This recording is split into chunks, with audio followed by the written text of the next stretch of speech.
अलख निरंजन दत्त कावड परिक्रमा यात्रेचा आजचा आपला 61वा दिवस आणि आज 28/12/2023 रोजी आपण जे कावड कलश घेऊन आलेले आहे ते कलश आता आपण गिरनार पर्वतावरती जाऊन कमंडलू कुंडावरती ते भरून आपण परतीच्या प्रवासासाठी निघणार आहोत। आणि आपली सर्व जी भाविक मंडळी घेऊन आलेली आहे त्यांचं या कावड यात्रेमध्ये सहर्ष स्वागत आहे आणि त्या सर्वांच्या साह्याने ही आपली कावड यात्रा पूर्ण होत आहे। आणि हे कलश घेऊन आता आपण गिरनार पर्वतावरती निघालेलो आहोत। अलख निरंजन आदेश। अलख निरंजन आता आज आपला 61वा दिवस आणि आता आपण गिरनार पर्वत सर करत आहोत आणि गुरु शिखराच्या दिशेने आपण जात आहोत। साधारणतः आपण 2-2.5 हजार पायऱ्या आता आलेलो आहोत आणि फार सुंदर प्रभू रामचंद्रांचं मंदिर लागलं त्या ठिकाणी आपण रामरक्षा घेतली, शंखनाद केला आणि आता पुढील प्रवास आपला सुरू आहे।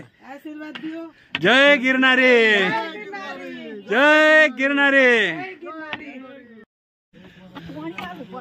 अवधूत चिंतन श्री गुरुदेव दत्त दत्त दत्त। अलख निरंजन। जय गिरनारी, जय गिरनारी, जय गिरनारी, जय गिरनारी, जय गिरनारी।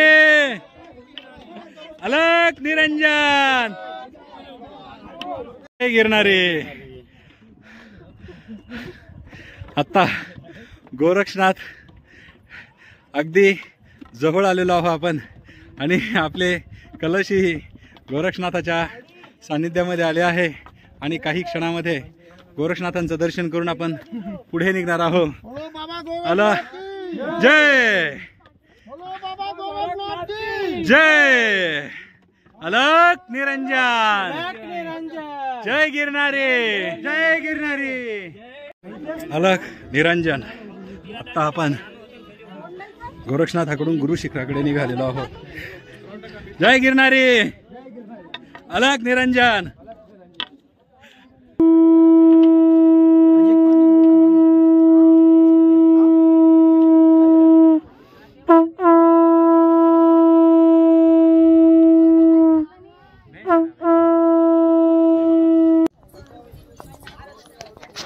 आपण मेरू पर्वत असा गिरनार पर्वत तिकडे आलेलो आहे आणि आता आपण समोर जे बघतोय ते गुरु गोरक्षनाथांचं इथे तपभूमी आहे, त्याच्या बाजूला चैतन्य दत्तप्रभूंचं जे स्थान आहे। आणि आता आपण इथून इकडे कमंडलू या तीर्थाकडे चाललो आहे। हरीशगिरी महाराज नवनाथ भक्त कथा प्रवृत्ते पण या ठिकाणी आपण आता कमंडलू तीर्थाकडे प्रयाण करणार आहोत। इथे भंडारा महाप्रसाद होणार आहे आणि त्यानंतर आपण कमंडलू तीर्थ आहे ते कमंडलूमध्ये हरीशगिरी महाराज आपल्या कमंडलूमध्ये भरून घेतील आणि हे कमंडलू माहूर मार्गे पायी कावड यात्रेने त्याची गाणगापूर येथे सांगता होईल।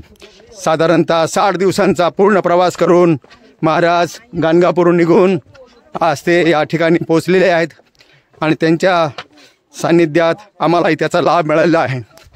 ॲडव्होकेट राजेंद्र डोखळे आपल्या समोर दिसत आहेत।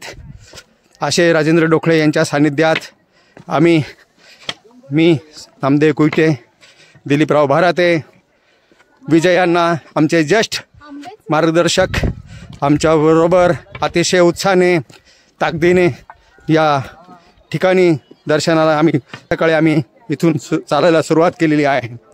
आता आम्ही कमंडलू तीर्थाकडे काही वेळात प्रयाण करणार आहोत आणि त्यानंतर कमंडलू तीर्थ त्यातून कमंडलूमध्ये महाराज तीर्थ भरून घेतील आणि ते दोन्ही तीर्थ घेऊन ती कावड यात्रा ते पुन्हा माहूर मार्गे गाणगापूरला प्रयाण करतील। अतिशय मोठा भव्य दिव्य संकल्प हरीशगिरी महाराज यांचा संपूर्ण महाराष्ट्रात ते नवनाथ भक्तिसार कथाने पिंजून काढत आहेत। भगवंताचं प्रत्येकाला ते दर्शन देत आहेत। असे हरीशगिरी महाराज तीर्थाकडे पोहोचलोय। अलख निरंजन। जय गिरनारी। दत्त कावड परिक्रमा यात्रेचा आजचा दुसरा टप्पा 28/12/2023 रोजी आज गुरुपुष्पामृत योग आणि या योगावरती आपण या समोर असणाऱ्या कमंडलू कुंडातून आपल्या आणलेल्या कावडमध्ये म्हणजे पात्रामध्ये तीर्थ भरून घेतलं आणि गुरु शिखरावरती दत्तचरणांच्या पादुकाला लावून ते आत्ता आपण घेऊन जाणार आहोत गाणगापूरला आणि आपला परतीचा प्रवास सुरू झालेला आहे।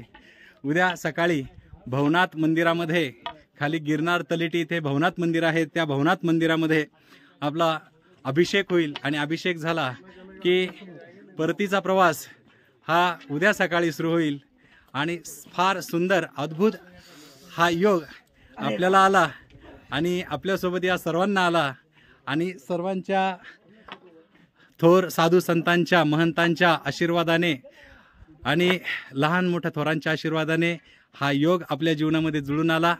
यापेक्षा जीवनामध्ये दुसरं काहीच नको हीच धारणा आपल्या मनामध्ये निर्माण झाली आणि दत्तप्रभू हीच धारणा आपल्या मनामध्ये कायम ठेवू हीच नवनाथ महाराजांच्या चरणी आणि दत्तप्रभूंच्या चरणी प्रार्थना। अलख निरंजन।